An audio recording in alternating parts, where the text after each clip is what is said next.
देखिए जैसा कि हम बोले थे कि जो लेक्चर नंबर 11 मिलेगा, लेक्चर नंबर जो 11, लेक्चर नंबर 12, लेक्चर नंबर 12 जो मिलेगा वो क्या मिलेगा, बोले थे कि ये मिलेगा आपको प्रॉब्लम क्लास। तो आप अपना देख लीजिएगा, हम चारों जो बुक आपके पास था, RS Agarwal, NCERT, RD Sharma, KC Sinha, वो चारों का एक जगह कंबाइंड प्रॉब्लम क्लास कर रहे हैं। तो आप अपना मिला लीजिएगा कि आपके किस बुक का प्रॉब्लम है, सब बुक में से देख लीजिएगा, ये इजीली आपको सॉल्व हो जाएगा। तो चलिए हम एक क्वेश्चन ले रहे हैं, find the value of a, b, c, d from the equation a minus b 2a plus c 2a minus b 3c plus d equal to -15030। तो इस क्वेश्चन को हम लोग कैसे सोल्व कर पाएंगे, है तो बहुत इजी, लेकिन हमको लगा कि कहीं आप लोगों को प्रॉब्लम होगा, तो हम यहाँ पर इसको सॉल्व कर दे रहे हैं। क्वेश्चन है we have a minus b 2a minus b 2a plus c और फिर है 3c plus d, 3c plus d is equal to, question है हमारा -15030। तो अब आप इसको क्या कीजिएगा, बोलिए, इक्वलिटी का क्वेश्चन है, इतना तो समझ में आ रहा होगा कि बीच में इक्वल का साइन है, एक तरफ मैट्रिक्स है, दूसरे तरफ भी मैट्रिक्स है, और आप सबसे पहले तो यहाँ पर मिला लीजिए कि ये 2x2 ऑर्डर का मैट्रिक्स है। तो ये 2x2 ऑर्डर का मैट्रिक्स है, तो 2x2 ऑर्डर का है, तो दोनों तरफ जब सेम ऑर्डर हो गया, बीच में इक्वल है, तो क्या कर सकते हैं, तो आप जानते हैं कि कॉरेस्पॉन्डिंग एलिमेंट को हम इक्वल कर लेते हैं। तो कॉरेस्पॉन्डिंग एलिमेंट को हम इक्वल कर लेते हैं, तो क्या हो जाएगा, a minus b is equal to -1, 2a minus b is equal to 0, फिर हो जाएगा 2a plus c is equal to 5, 3c plus d is equal to 30। देखिए अब क्या करेंगे हम, ये फर्स्ट और सेकंड को जब सॉल्व करेंगे तो हम लोगों को a और b का वैल्यू मिल जाएगा। तो आप इसको सॉल्व कर दीजिए, क्या कीजिएगा, इक्वेशन 1 - 2 वी गेट, 1 में से 2 को घटा दीजिए, बच्चे नहीं है आप, तो a में से 2a घटेगा तो कितना हो जाएगा, -a हो जाएगा, -b से -b घटेगा तो 0 हो जाएगा, और -1 में से 0 घटेगा तो -1 हो जाएगा। तो यहाँ से आप लोगों को आंसर आ गया है a बराबर 1। चलिए एक वैल्यू तो आपको निकल चुका, अब a का वैल्यू 1 निकला, कुछ नहीं करना है, अब इक्वेशन 1 में ला करके इसको फिट कर दीजिए, इक्वेशन 1 में ला करके इसको फिट कीजिए। तो फ्रॉम 1 में देख रहे हैं, 1 में हम वैल्यू डाल सकते हैं, a के जगह पर कितना आया है, 1 आया है, b का वैल्यू नहीं पता है, उधर कितना हो गया, -1। अब यहाँ से b का वैल्यू नहीं पता है, तो यहाँ b होगा -b इक्वल टू -1 तो -b इक्वल टू -2, तो b का वैल्यू आपको 2 मिल गया। तो ये मैं बात कर रहा था, a निकल गया, b निकल गया। अब चले आइए इक्वेशन 3 में, फ्रॉम 3 में क्या कीजिए, आप a का वैल्यू डालिए, कितना निकाले आप, 1 निकाले हैं, तो कितना हो जाएगा, 2 × a के जगह पर 1 डाल दीजिए, plus c is equal to 5। अब यहाँ से हो गया c इज इक्वल टू 5 - 2, तो c का वैल्यू कितना आ गया, c का वैल्यू आपका आ चुका है 3। c का वैल्यू कितना आ चुका है, c का वैल्यू आ गया है 3। तो इस तरह से आप a b c का वैल्यू निकाल लिए। अब क्या कीजिएगा, फ्रॉम 4 में वैल्यू डाल दीजिए c का, तो हो जाएगा 3 × c के जगह पर हो गया 3 plus d is equal to आ गया 30। अब यहाँ से हम लोगों का मिल जाएगा d is equal to 13 minus 9, तो d इज इक्वल टू कितना हो गया 4। तो ऐसे पे ढंगा की तरह आंसर नहीं लिखा जाता है। आंसर कैसे लिखेंगे, a का वैल्यू आया 1, b का वैल्यू आ गया है 2, c का वैल्यू आ गया है 3 और d का वैल्यू आ गया है 4। तो ये मैं बात कर रहा था आप लोगों को, ये मैं बात कर रहा था इस क्वेश्चन नंबर 1 का सॉल्यूशन। हम उम्मीद करते हैं कि इसमें आप लोगों को कोई दिक्कत नहीं आ रहा होगा। फिर से एक बार समझ लीजिए, छोटा सा बात है, ये हमारा क्वेश्चन है, पहला को पहला से इक्वल, दूसरा को दूसरा से, तीसरा को तीसरा से, चौथा को चौथा से। अब आप उसको जैसे सॉल्व करना जानते हैं, एक नॉर्मल इक्वेशन की तरह सॉल्व कर दीजिए। इस दोनों को सॉल्व कीजिएगा तो a और b का वैल्यू मिल जाएगा। घटा लीजिए डायरेक्ट, क्योंकि b सेम है तो डायरेक्ट घटा लीजिएगा। a में से 2a को घटाइएगा तो माइनस a हो जाएगा, माइनस b से माइनस b को घटाएंगे तो खत्म हो जाएगा, माइनस 1 में से 0 को घटाएंगे तो सीधा हो जाएगा माइनस 1। a निकला, a मिला, तो इसके बाद सारा कहानी फटाफट फटाफट करते जाइए। ये था क्वेश्चन नंबर 1 का सॉल्यूशन। चलिए थोड़ा सा और आगे बातचीत करते हैं। तो चलिए अब ये दूसरा क्वेश्चन हम लोग का आ गया है, लिखता है which of the given values of x and y। जरा क्वेश्चन को समझिएगा, which of the given values of x and y। कह रहा है कि व्हिच माने कौन, गिवन माने दिया गया, values of x and y, x और y का कौन दिया गया value, make the following pair of matrices. तो मेक मतलब बनाता है, फॉलोइंग मतलब निम्नलिखित, पेयर मतलब जोड़ा, मैट्रिसेस मतलब मैट्रिसेस, इक्वल मतलब बराबर। कह रहा है क्वेश्चन कि x और y का कौन सा वैल्यू इस दोनों दिए गए मैट्रिक्स को इक्वल बना सकता है। देखिए इसका मतलब है इस दोनों मैट्रिक्स को इक्वल आपको करना होगा और इक्वल करके आपको xy का वैल्यू निकालना होगा। इस दोनों मैट्रिक्स को इक्वल कीजिए और इक्वल करने के बाद आप इसमें x और y का वैल्यू आप निकाल सकते हैं। तो चलिए जरा देखते हैं क्वेश्चन का सॉल्यूशन। तो हम नहीं बोल रहे हैं, बाय क्वेश्चन। सुन लीजिए आप, इसको बनाने का दो तरीका, एक मिनट सुनिए। बाय क्वेश्चन के मुताबिक हम लोगों को यहाँ पर दो ऑप्शन है। दो ऑप्शन क्या है, तो दो ऑप्शन ये है कि हम तो या तो ये वैल्यू सब डाल के इसमें चेक कर ले दोनों किसके लिए इक्वल होता है।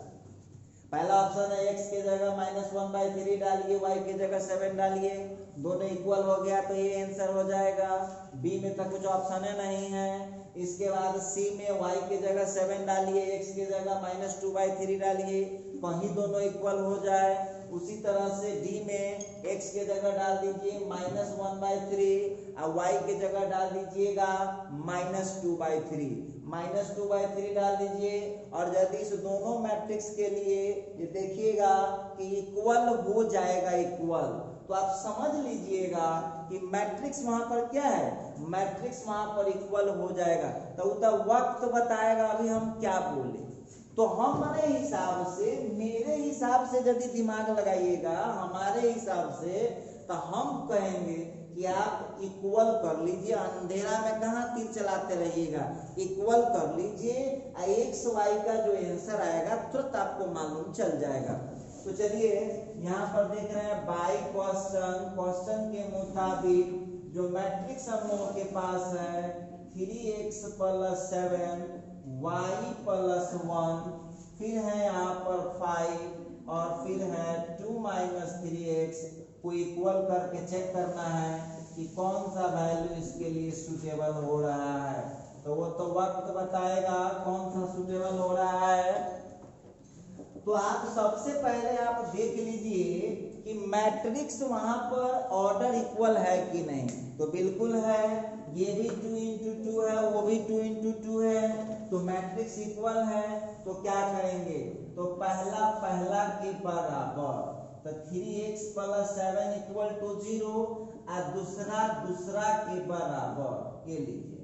उसी तरह से तीसरा तीसरा के बराबर, उसी तरह से चौथा चौथा के बराबर, ये लिखिए।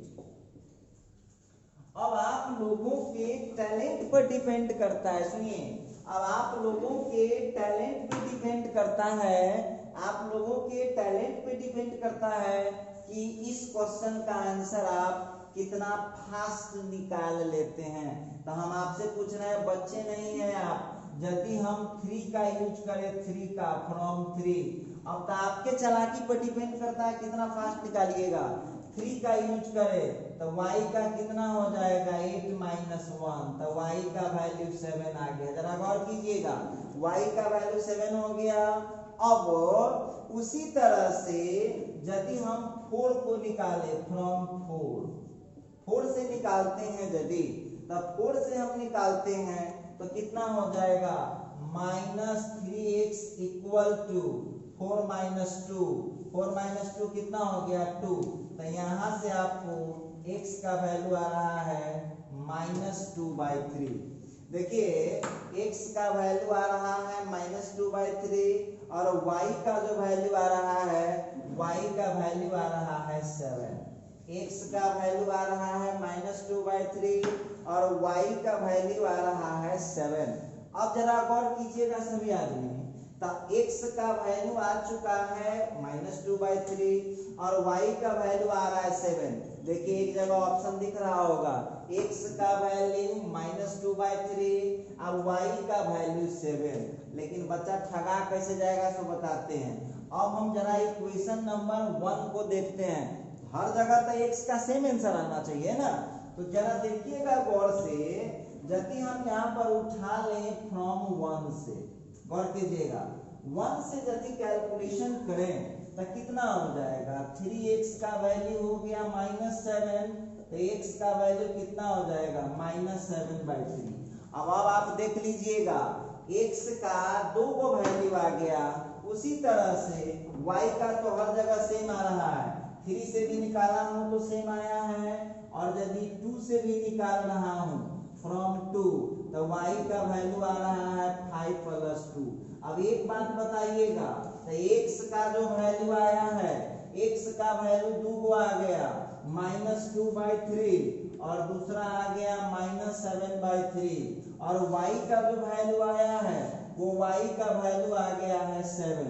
तो हम आपसे पूछ रहे हैं, इसका आंसर होगा नॉट पॉसिबल टू फाइंड। अब कहेगा सर जी निकालबो किया फिर भी आप बोल दिए कि not possible to find, answer क्यों लिख दिए आप?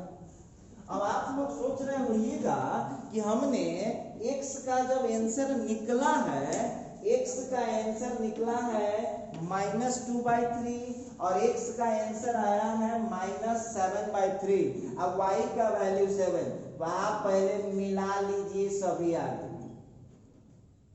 x का जो ये सवाल है, ये जो क्वेश्चन दिख रहा है, x एक लीनियर इक्वेशन है, लीनियर इक्वेशन है, तो लीनियर इक्वेशन है, तो लीनियर इक्वेशन के सॉल्यूशन कितने हो सकते हैं, 1 हो सकते हैं। यहाँ सॉल्यूशन कितना आ गया है, वो 2 आ गया है। दूसरी बात ये है कि x का जो वैल्यू आया है, एक वैल्यू आया है -2/3, वो तो है, लेकिन -7/3 आपको कहीं ऑप्शन दिखाई दे रहा है, इसीलिए इस क्वेश्चन का आंसर क्या लिखना पड़ेगा, नॉट पॉसिबल टू फाइंड। यदि आप ये लिख दिए धोखा से भी कि हमको आया है y7 और x का वैल्यू -2/3, तब गलत हो जाएगा। गलत इसलिए हो जाएगा कि क्वेश्चन में x क्या है, लीनियर है, तो भाई लीनियर इक्वेशन जब है तो सॉल्यूशन एक ही ना दीजिएगा, और यहाँ सॉल्यूशन x का क्या आ रहा है, 2 आ रहा है, तो इस जगह क्लियर हो गया कि हम x का वैल्यू नहीं निकाल सकते हैं। इसका मतलब क्लियर है कि हम इसको निकालने में असक्षम हैं।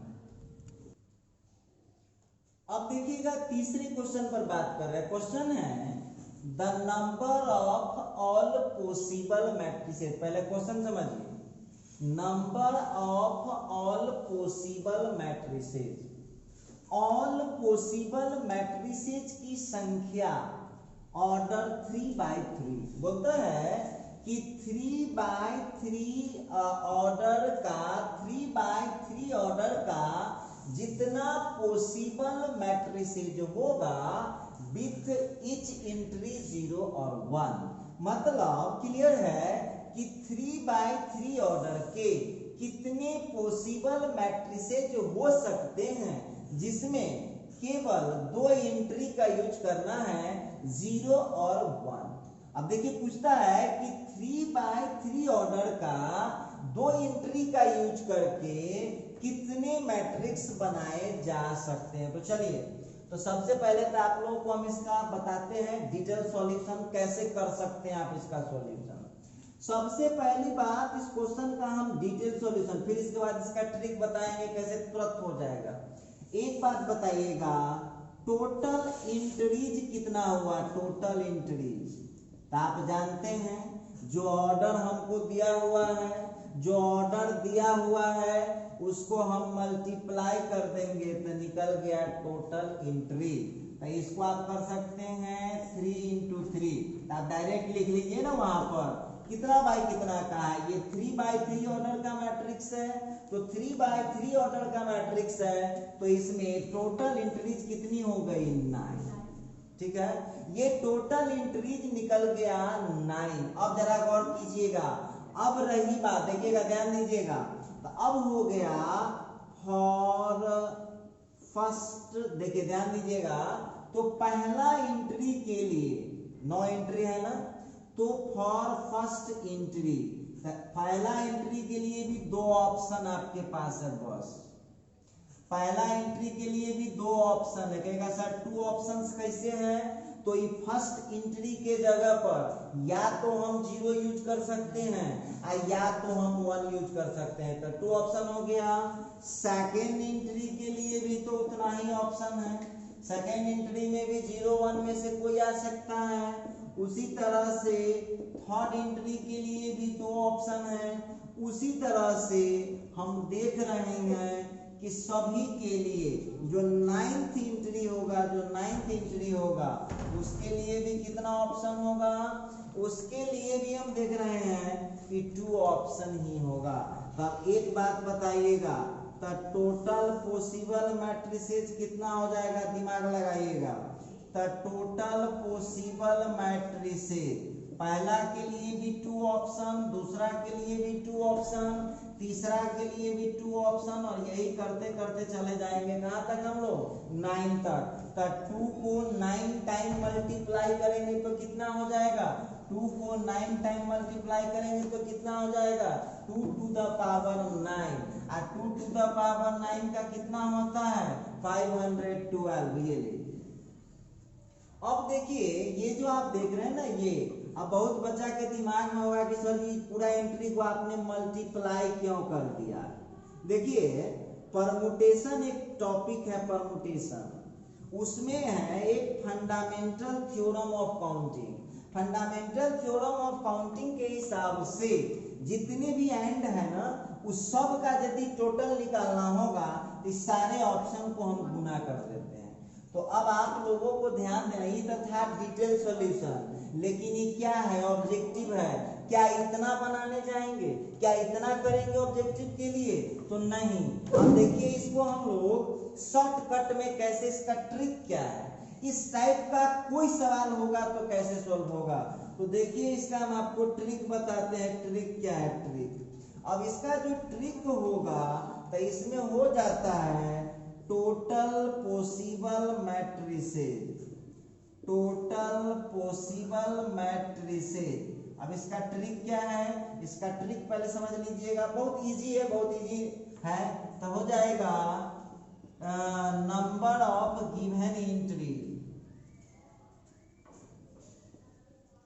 Number of given entry, number of given entry number of given entries, ठीक है, और फिर हो जाएगा और उसके पावर में हो जाएगा total number of entries, total number of entries. अब देखिए यहां पर ध्यान दीजिएगा, नंबर ऑफ गिवन एंट्रीज, जो एंट्री दिया हुआ होगा उसकी संख्या, इसमें कितना एंट्री दिया हुआ था, तो 2 एंट्री दिया हुआ है, एक 0 है एक 1 है, और इसके बाद पावर में लग गया total number of entries, total number of entries of the matrix. देखिए जो मैट्रिक्स हम लोगों को दिया हुआ होगा, वो जो दिया हुआ मैट्रिक्स होगा उसका जो है, जैसे आप देख लीजिए कितने ऑर्डर का बनाना है, तो 3x3 ऑर्डर का बनाना है, तो इसके पास टोटल नंबर ऑफ एंट्रीज कितना होगा, तो टोटल नंबर ऑफ एंट्रीज के लिए क्या करते हैं, इसको हम मल्टीप्लाई कर देंगे तो हमको मालूम चल जाएगा कि टोटल नंबर ऑफ एंट्रीज कितना होगा। तो इस तरह से आप इस ट्रिक से भी उतने आंसर आएगा। गिवन एंट्रीज कितनी है, तो 2 है, एक 0 और 1, क्या आदमी हुआ, 2 आदमी ना हुआ। एंट्रीज की टोटल संख्या कैसे निकाल सकते हैं, तो 3/3, तो 3/3 कितना हो गया, 3/3 कितना हो जाएगा, तो 9 हो जाएगा। अब 2 के पावर 9, 2 के पावर 9 कितना हो जाएगा, तो ये हो जाएगा 512। रोक दीजिए, तू काला बीच में उठ जाता है, छोड़ो। अच्छा आप देखिए एक क्वेश्चन आ रहा है, क्वेश्चन है कंप्यूट।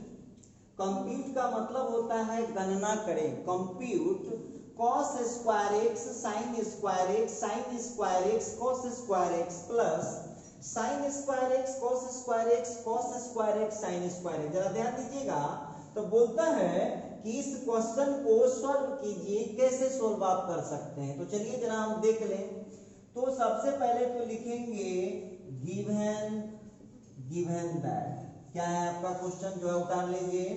क्वेश्चन है cos square x sin square x sin square x cos square x plus, अच्छा फिर यहाँ पर हो गया sin square x cos square x, फिर है यहाँ पर cos square x sin square x।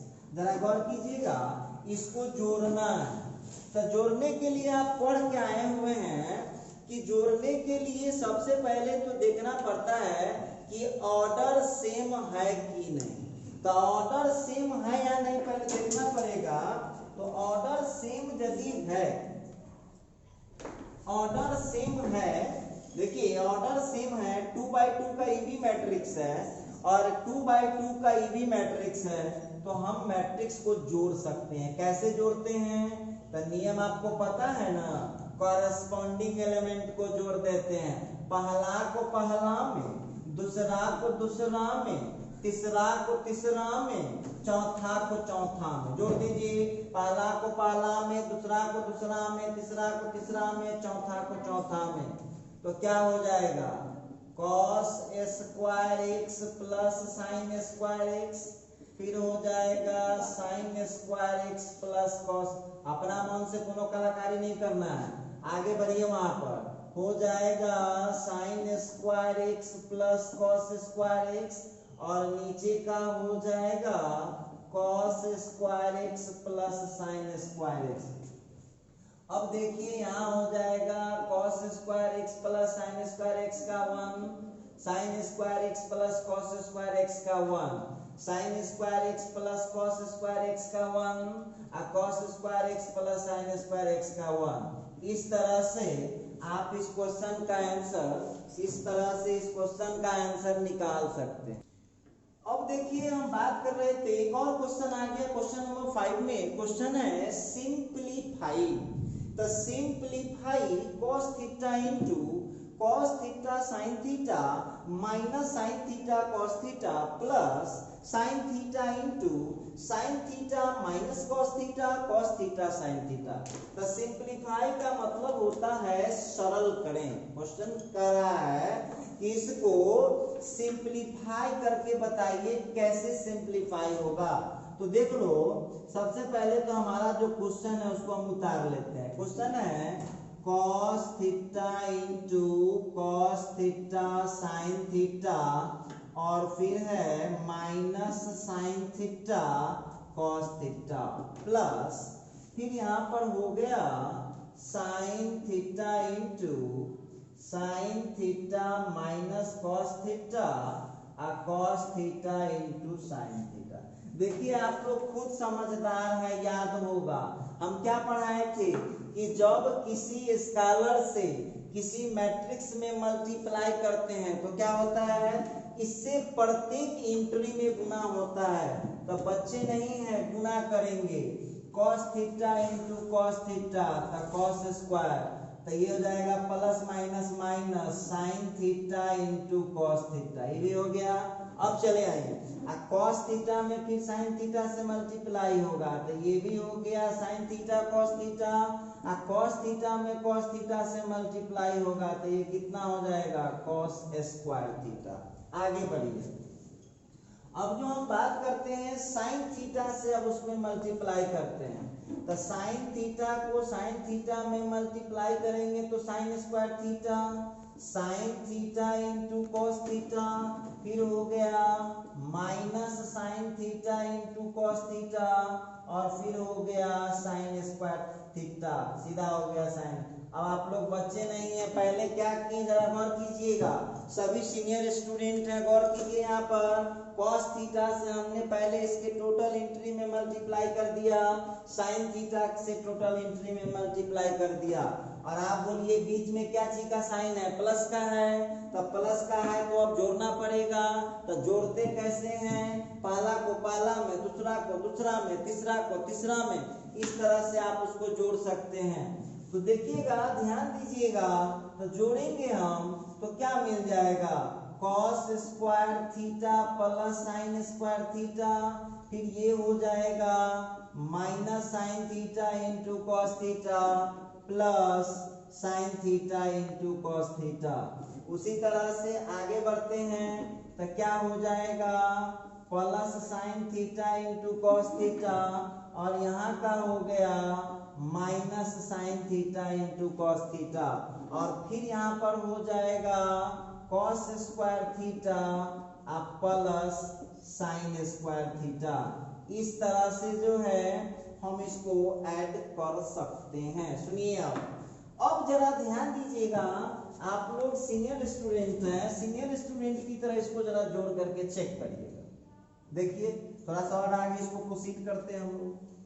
Answer आ चुका है हम लोगों का, तो cos square theta plus sine square theta 1 हो गया और इसको देख लीजिए, एक निगेटिव पॉजिटिव कट गया 0 हो गया, निगेटिव पॉजिटिव कट गया 0 हो गया और ये cos स्क्वायर थीटा। देखिए आंसर आप ये भी दे सकते हैं और याद होगा हम एक पढ़ाए हुए थे आइडेंटिटी मैट्रिक्स, आप लोगों को पढ़ाए हुए थे आइडेंटिटी मैट्रिक्स। तो ये आप लोगों को दिख रहा है आइडेंटिटी मैट्रिक्स है, क्या ऑर्डर का है, 2x2 ऑर्डर का। इसको ऐसे भी लिख सकते हैं, आंसर ऐसे भी लिख सकते हैं और आंसर। तो हम आपको सजेशन देंगे, हम सजेशन देंगे कि आप दोनों जगह आंसर लिख दीजिए, क्योंकि बिहार बोर्ड या सीबीएसई बोर्ड जो भी है तो टीचर सब मूड का रहता है, तो आप उसके मूड के चक्कर में क्यों फंसिएगा। आप यहाँ भी आंसर लिख दीजिए, यहाँ भी आंसर लिख दीजिए, जिसको जो मिलाना होगा अपना मिलाता रहेगा। तो चलिए यहाँ क्वेश्चन है find matrices x and y। आइए ये क्वेश्चन जनरली 10th का है और हम अपने एग्जाम्पल में क्वेश्चन बना भी दिए थे। ये लिखता है find matrices x and y, matrices x और y बताइए इफ यदि 2x प्लस 3y का जो वैल्यू होगा वो है 2340 and 3x plus 2y is equal to 2 minus 2 minus 15। तो देखो एक क्वेश्चन आया find matrices x and y, matrices x और y बताइए if 2x plus 3y is equal to इतना and 3x plus 2y is equal to इतना। तो चलिए जरा देखते हैं कैसे क्या है। देखो ये क्वेश्चन ठीक 10th वाले टीचर के हिसाब से बनेगा। यहाँ पर जो है हम लोगों को बहुत कम 11th 12th का ब्रेन लगाना है। 10th वाले टीचर के हिसाब से ये क्वेश्चन बहुत जल्दी सॉल्व हो जाएगा। ये रहा फर्स्ट, और इसके बाद हम लोग लेते हैं, ये है 3x plus 2y is equal to आ रहा है 2 माइनस 2 माइनस 1 5। ये अब यहाँ जो हम बात करने वाले हैं जरा गौर कीजिएगा। अब यहाँ पर हम बात करने वाले हैं हम कैसे सॉल्व करते थे 10th क्लास में इस टाइप का क्वेश्चन का। चूंकि कोफिशिएंट तो इक्वल है नहीं, इसका 2 है, इसका 3 है, इसका 3 है, तो इसका 2 है। तो इस टाइप के क्वेश्चन में हमारे 10th वाले टीचर क्या समझाते थे कि इसके कोफिशिएंट से उसको मल्टीप्लाई कर देना है और उसके कोफिशिएंट से इसको मल्टीप्लाई कर देना है। किसी एक को पहले हटाना पड़ेगा। तो क्या करेंगे हम, इक्वेशन 1 into 2 माइनस फिर हो जाएगा 2 into 3 विकेट। इक्वेशन 1 को मल्टीप्लाई कर दिया 2 से इसके कोफिशिएंट से और उसके कोफिशिएंट से कर दीजिए। तो घबराइएगा नहीं, ध्यान दीजिएगा। पहले इक्वेशन 1 में 2 से मल्टीप्लाई करते जाइए तो कितना हो जाएगा, 4x हो जाएगा। और फिर यहाँ करेंगे तो 6y हो जाएगा। आप उधर भी 2 से कीजिए, सभी एंट्री में होगा। तो 4 हो गया, 6 हो गया, 8 हो गया, 0 हो गया। थोड़ा और आगे बढ़ाइए, नीचे वाले को 3 से मल्टीप्लाई कर दीजिए तो कितना हो जाएगा, 9x हो जाएगा, 6y हो जाएगा। और 3 से मल्टीप्लाई कीजिएगा तो 6 हो गया, माइनस 6 हो गया, माइनस 3 हो गया और 15 हो गया। क्लियर है? अब आइए, अब आप इसको माइनस कर रहे हैं तो डराइएगा ना, आप कहिएगा जोड़ो घटाओ नहीं करेंगे तो कैसे काम चलेगा। कैंसिल हो गया 6y से 6y, 4x माइनस माइनस कितना हो गया, माइनस 5x हो गया। और उधर घटाते चलिए, 4 माइनस 6 हो जाएगा, 8 माइनस माइनस प्लस 3 हो गया, फिर 6 माइनस माइनस प्लस 6 हो जाएगा और फिर 0 माइनस 15 हो जाएगा। देखिए नॉर्मल जोड़ घटाव में बहुत बड़ा कैलकुलेशन नहीं चल रहा है। 4 माइनस 6, 8 माइनस माइनस प्लस 3, फिर हो जाएगा 6 माइनस माइनस प्लस 6 और 0 माइनस 15 हो जाएगा। अब जरा यहाँ पर गौर कीजिएगा तो आ गया हम लोगों को minus 5x is equal to, ये हो गया माइनस 2, ये हो गया 11, ये हो गया 12 और ये हो गया माइनस 15। आपको किसका वैल्यू निकालना है? तो वहां से आप लोग निकाल पाएंगे, जरा ध्यान दीजिएगा। वहां से हम लोगों का कितना हो जाएगा, x इज इक्वल टू हो जाएगा माइनस 1/5 मैट्रिक्स माइनस 2 हो जाएगा, फिर 12 हो जाएगा, फिर 11 हो जाएगा और फिर माइनस 15 हो जाएगा। यहाँ से आप लोगों को x कितना मिलेगा कर दीजिए। तो ये हो गया 2/5, ये माइनस 11/5, ये हो गया माइनस 12/5 और माइनस 1/5 से माइनस 15 में करेंगे तो कितना हो जाएगा, 3 हो जाएगा। एक आंसर तो आपको निकल चुका। अब याद कीजिए 10th क्लास में क्या करते थे, अब इस x का वैल्यू इक्वेशन 1 या 2 में डाल दीजिए तो आप लोगों को y का वैल्यू मिल जाएगा। फ्रॉम 1 या 2 कहीं डालिए तो 2 इंटू x के जगह पर है 2/5 माइनस 11/5 माइनस 12/5 और फिर हो गया 3 और फिर हो गया plus 3y is equal to matrix है 2 3 4 0। अब यहाँ करेंगे क्या, हम इसको मल्टीप्लाई करते हैं 2 से तो ये हो गया 4/5 माइनस 22/5 माइनस 24/5 और फिर हो जाएगा 6 plus 3y is equal to 2340। अब थोड़ा ध्यान दीजिएगा, 3y is equal to 2340 minus, ये मैट्रिक्स उधर खिंचाएगा, प्लस है तो माइनस बनती, 4/5 माइनस 22/5, फिर यहाँ पर हो जाएगा माइनस 24/5 और फिर हो जाएगा 6 माइनस 0। अब यहाँ से हम लोगों का हो जाएगा 3y is equal to 2 minus 4/5, 4 minus minus plus 22/5, फिर हो जाएगा 3 माइनस माइनस प्लस 24/5 और फिर हो जाएगा 0, फिर यहाँ पर हम लोगों का हो जाएगा, फिर यहाँ पर हो जाएगा 0 माइनस 6, तो 0 माइनस 6 यहाँ पर हम लोग लिख सकते हैं। अब देखिए यहाँ से हम लोगों का आंसर आ चुका है, कैलकुलेशन करिए, सीनियर स्टूडेंट हैं आप लोग। 10 माइनस 4 तो ये हो जाएगा 6/5, ये हो जाएगा 20 प्लस 22 तो ये हो जाएगा 42/5, फिर यहाँ पर हो जाएगा 15 प्लस 24 तो ये हो जाएगा 39/5 और यहाँ का हो जाएगा -6।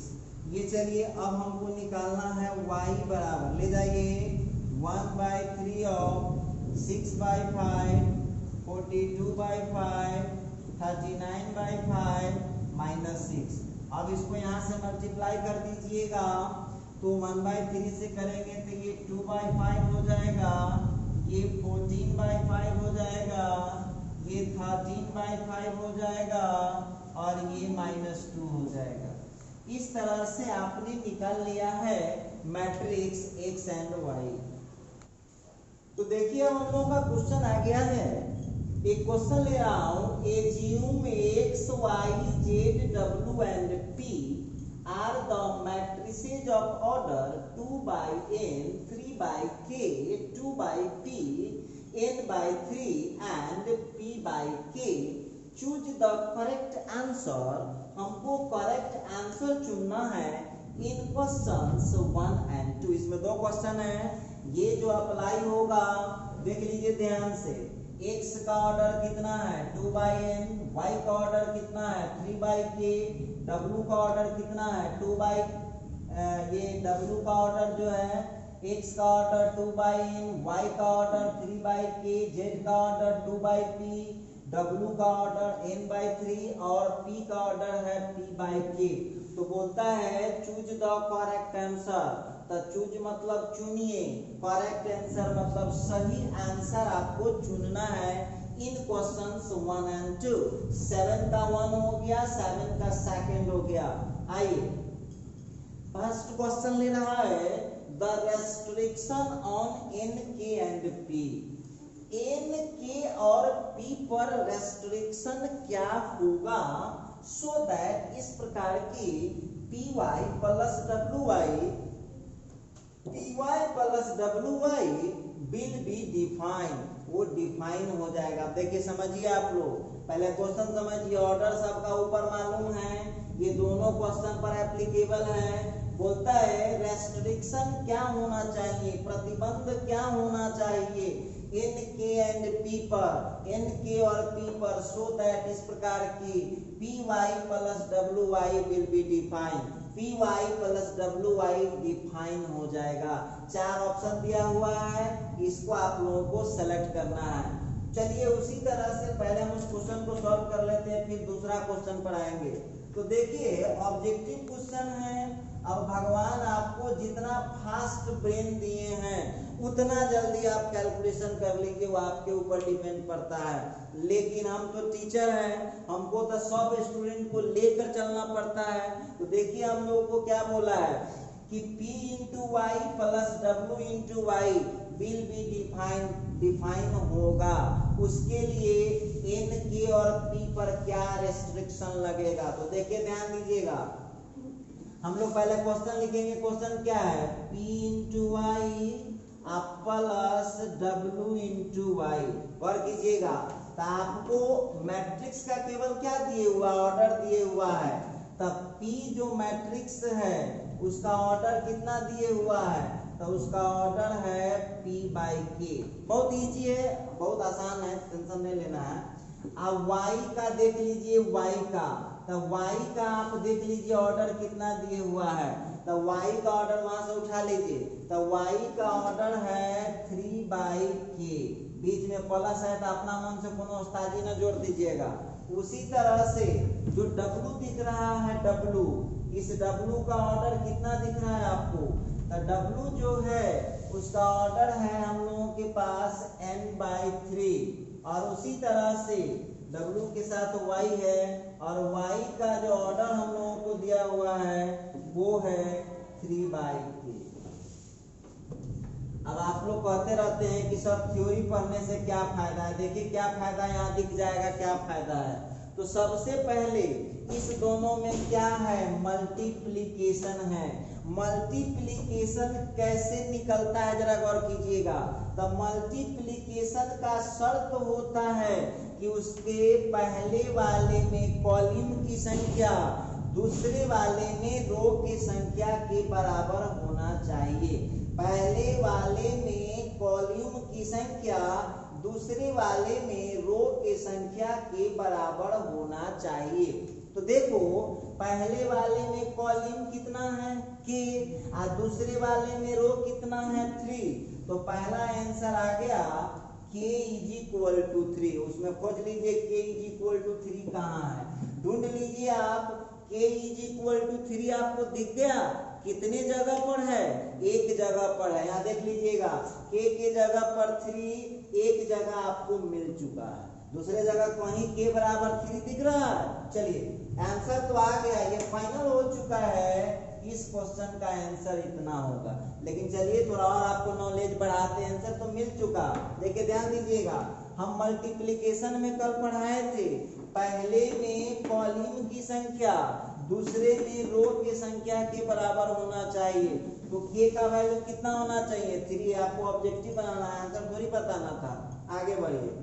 अब आप जानते हैं जब इसको मल्टीप्लाई हम कर देंगे तब p इंटू वाई का ऑर्डर, कल कुछ बोले होंगे ना कि गुना होने के बाद क्या होता है, मीडिएटर हट जाता है। तो मीडिएटर ये k और 3 हट गया, यहाँ कितना हो जाएगा p बाई k।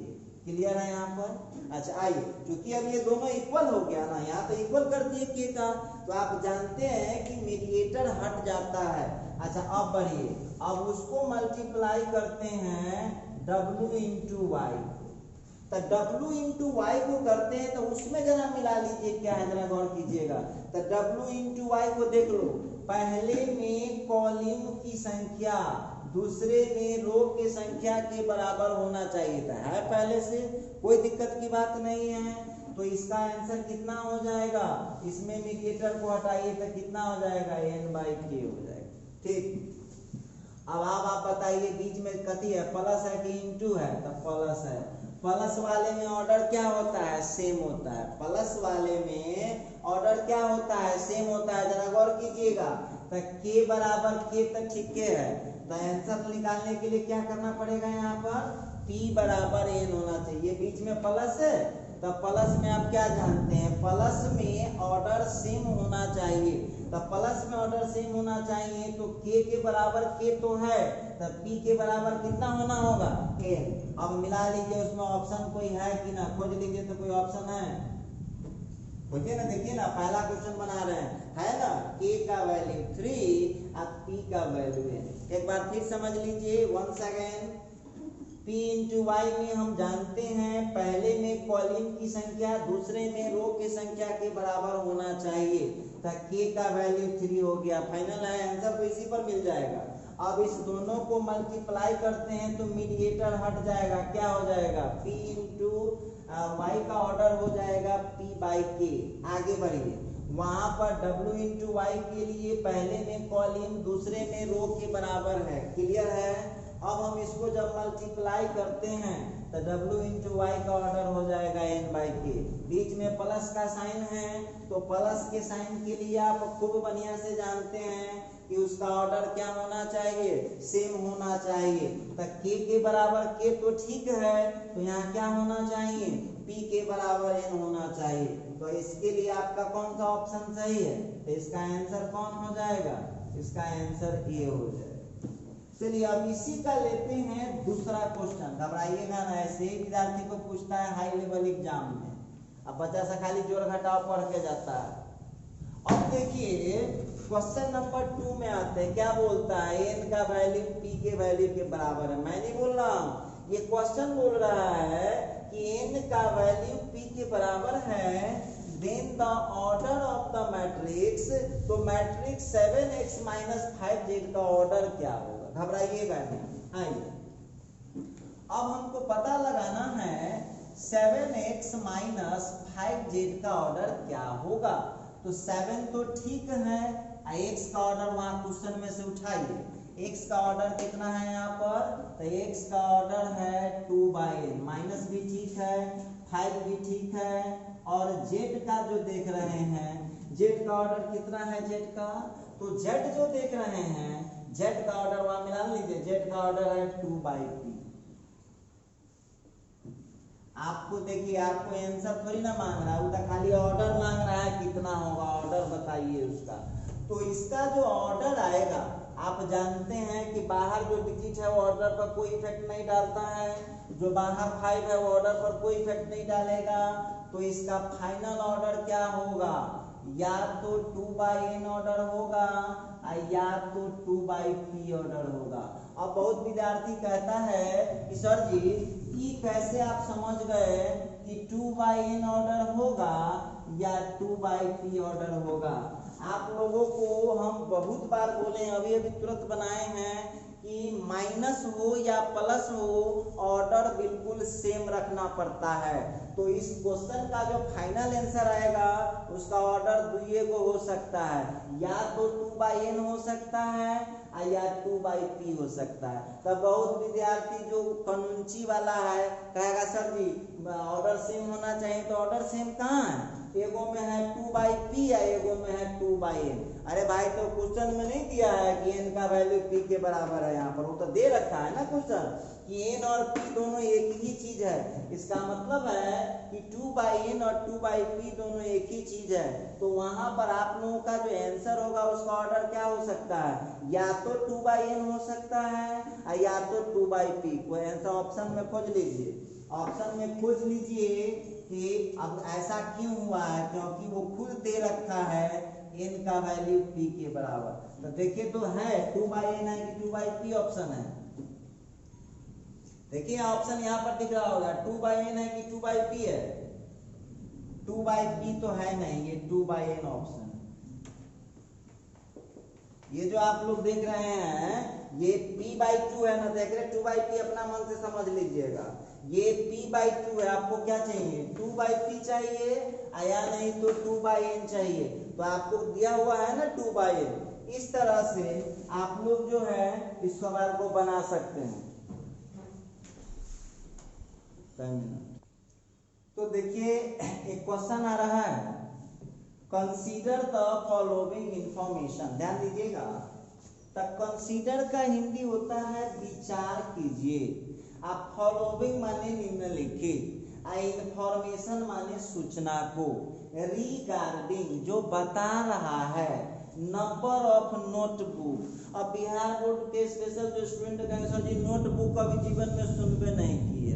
अरे भाई नोटबुक कॉपी को बोलते हैं, लिखता है number of notebooks, number of notebooks and pens. Pen तो सब समझ रहा है, कह रहा है कि कंसीडर विचार कीजिए, विचार कीजिएगा नंबर ऑफ नोटबुक जो रिगार्डिंग एक इंफॉर्मेशन है जो बता रहा है नोटबुक की संख्या एंड पेन्स पोजेसेड।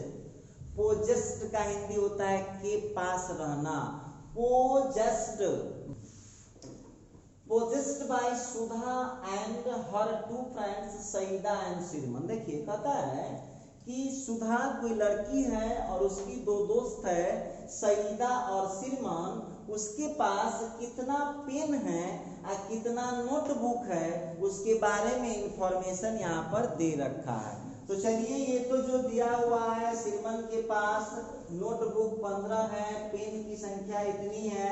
देखिएगा ये जो सुधा है नोटबुक 15 है और इसके बाद पेन की संख्या 6 है। सईदा के पास 10 नोटबुक है, 2 पेन, इस तरह से इंफॉर्मेशन दिया हुआ है। देखिए आप नीचे क्वेश्चन पर ये क्या करना है, रिप्रेजेंट द एबव इंफॉर्मेशन।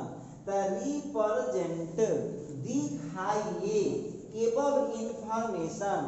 तो एबव माने ऊपर वाला, इंफॉर्मेशन माने सूचना, in the form of 3/2 matrix. 3/2 matrix के फॉर्म में बताइए। आगे लिखता है व्हाट डज, पहला देखो सवाल क्या पूछ रहा है, क्वेश्चन पूछा कि इस पूरे सूचना को 3/2 मैट्रिक्स के फॉर्म में बताइए। व्हाट डज द एंट्री, कौन सा एंट्री होता है इन द सेकंड रो, जो दूसरा रो में होगा, एंड फर्स्ट कॉलिंग और फर्स्ट कॉलिंग में होगा।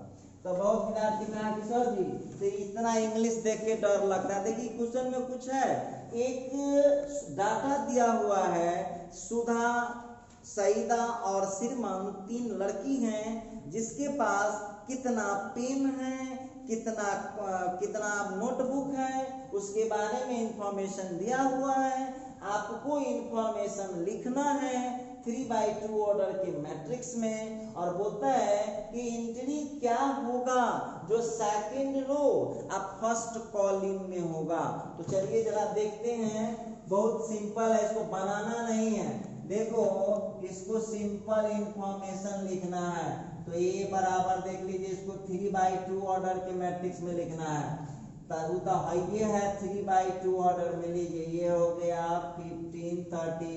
अब हम आपसे पूछ रहे हैं बताइए क्या बाई क्या ऑर्डर का है, तो ये क्लियर है कि ये हो गया 3/2 ऑर्डर में। अब यहाँ पर आप अपने जानकारी के लिए लिख लीजिए, ये नोटबुक हो गया और ये पेन हो गया, ये पेन, और ये जो है ये सुधा का मान लीजिए। इसके बाद आप लिख सकते, इसकी जरूरत है नहीं।